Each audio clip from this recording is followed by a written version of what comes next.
দেশে ফিরতে চান শেখ হাসিনা। নয়াদিল্লিতে সম্প্রতি সংবাদ সম্মেলনে নিজের মুখেই জানিয়েছেন সেই ইচ্ছের কথা, কিন্তু ইচ্ছা প্রকাশ করলে কি দেশে ফিরতে পারবেন তিনি? ফিরলে কি অপেক্ষা করছে তার ভাগ্যে? মামলা, গ্রেফতার নাকি আন্তর্জাতিক অপরাধ ট্রাইব্যুনালের মুখোমুখি হওয়া? আর সবচেয়ে বড় প্রশ্ন, ভারত কি তাকে বাংলাদেশে ফেরত দেবে?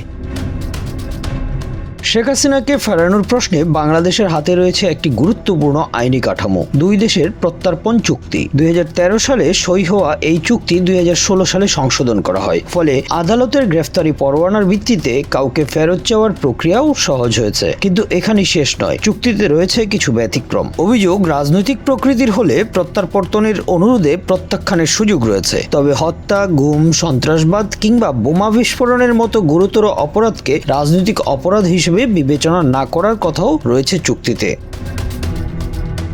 শেখ হাসিনার বিরুদ্ধে বাংলাদেশে হত্যা, গণহত্যা, গুম ও নির্যাতন সহ একাধিক মামলা রয়েছে। 2025 সালের 17 নভেম্বর আন্তর্জাতিক অপরাধ ট্রাইব্যুনাল জুলাই আগস্টের গণঅভ্যুত্থানের সময় মানবতা বিরোধী অপরাধের মামলায় তাকে মৃত্যুদণ্ড দেয়, অর্থাৎ দেশে ফিরলে সরাসরি আইনি প্রক্রিয়ার মুখোমুখি হতে হবে তাকে।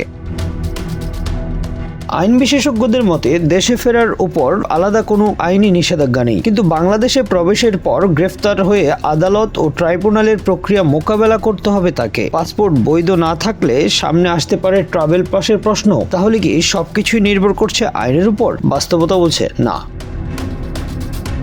শেখ হাসিনার দেশে ফেরার প্রশ্নটি একই সঙ্গে বাংলাদেশের অভ্যন্তরীণ রাজনীতি এবং ঢাকা-দিল্লি সম্পর্কেরও বড় পরীক্ষা। বাংলাদেশ চাইছে তাকে ফেরাতে, শেখ হাসিনা বলছেন তিনি ফিরতে চান, কিন্তু শেষ পর্যন্ত ভারত কি সিদ্ধান্ত নেবে? প্রত্যর্পণ চুক্তির কোনো ধারা সামনে আসবে? আর যদি দিল্লি প্রত্যর্পণে সম্মত হয়, তাহলে কি প্রক্রিয়ায় বাংলাদেশে ফিরবেন শেখ হাসিনা? অর্থাৎ দেশে ফেরার ইচ্ছে জানিয়েছেন শেখ হাসিনা, কিন্তু সেই ইচ্ছা বাস্তবে পরিণত হওয়ার পথটি শুধু তার হাতে নেই। এখানে সিদ্ধান্ত নেবে আইন, প্রভাব ফেলবে রাজনীতি, আর সবচেয়ে বড় ভূমিকা রাখতে পারে ঢাকা ও দিল্লির কূটনৈতিক সমীকরণ। উৎপল দাস, বাংলা অ্যাফেয়ার্স।